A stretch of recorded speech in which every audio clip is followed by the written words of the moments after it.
In this video, I want to start showing you how we can get the wireless card installed in Kali Linux. So let me just exit this system. And what we want to first do is go to the settings and look at that we can only see a wired option. There is no wireless option here, and we need to get that working. So we can't add it here. We need to go to the terminal and we need to check firstly the wireless cards. ifconfig will show me if there's any wireless card detected. Notice that we have the ETH0, which is the Ethernet cable. That's a wired connection. That's working okay. And we also have a loopback, which is there's no wireless here. So let's go and type in iwconfig. That shows that there is no wireless extensions detected. To do the installation, to make sure that the wireless card is detected, we need to make some changes. Now, to get that working, we need the drivers installed, and the drivers need to be installed on the host machine so that the Kali Linux detects that. So let's do that now. These wireless drivers will be essential if you want to attack wireless networks or play around with any security tools for wireless devices, etc.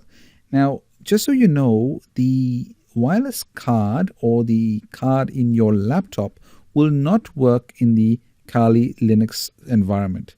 The reason for that is most cards are restricted in what they can be done. So you will need a USB wireless card.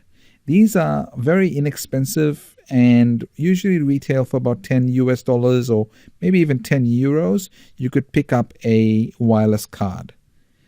They will be required for any wireless hacking or wireless attempts that we will use in this particular course. So you will need to buy a separate USB wireless adapter that can be plugged into a USB point and get you up and running.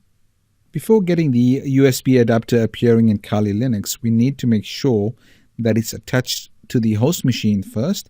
Once it's attached to the host machine, we can then set it to be available on the Kali Linux. So let's go to the devices section. Under devices, we will then select the appropriate device. Under devices, I go to USB, and you'll notice this MediaTek, which is my wireless card. I click on that, and that would make it enabled. Let me just double check that's been done. Go back there, click on the MediaTek. Now, when I go to the command iwconfig, you see there's no wireless extensions, and the reason for that is while it's physically attached, there are no drivers here to recognize that. So just clear that, and I will show you the command we'll be using to update these devices. But before I do that, I need to share the clipboard. And the reason is I need to copy some information from the host machine to the guest machine. So for now, I will select bidirectional to enable us to go back and forth from one machine to the other. So that way, I'll be able to get the information or text that I need to paste some of these commands to get the appropriate commands into Kali Linux.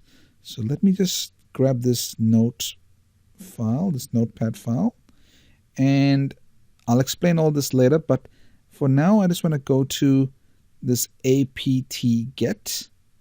apt-get is the default installer that allows you to install all the applications that are required. So when you type in apt-get and you type in the software name, apt-get goes out to the internet and grabs the appropriate repositories and files that need to be installed. I want to update this for now, so let me go and update the Kali system to make sure that we have everything in place. Update the repositories. So that will go through. There has to be an internet connection, otherwise you're going to have a problem. You wouldn't get any of this installed. All repositories have now been installed.